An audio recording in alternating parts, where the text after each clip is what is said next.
My Hero Academia finally revealed All For One's backstory in episode 4 of season 8. We're going to be talking spoilers, so this will be your spoiler warning. So first of all, we find out that this man has been a monster since the very beginning. As soon as he came out of his mother, he started feeding on her, he took her quirk, and then as a child growing up, he just went around taking people out and taking their quirks because he's just a monster that wants everything for himself. You know, his brother was malnourished because of him, but he still dragged him around everywhere because his brother was his. He thought his brother belonged to him.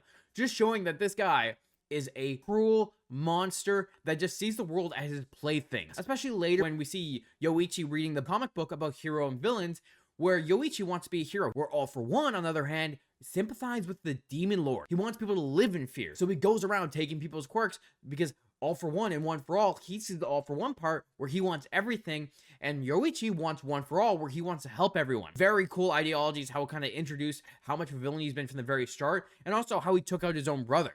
Because All For One couldn't stand with Kudo taking his brother away. Instead, he took him out because if he can't have him, no one can. Showing this greediness, this evilness within him. So it was really interesting to learn about this and how evil he's been throughout the ages. But he wasn't able to stop the power of One For All being passed down the line, even though he tried. So it just shows that he thinks he can control everything, even though he can't, because there's always going to be people fighting against him. So a really cool episode just to learn more about him and just see how much of an evil monster he was. What did you think of All For One's backstory in this episode of My Hero Academia?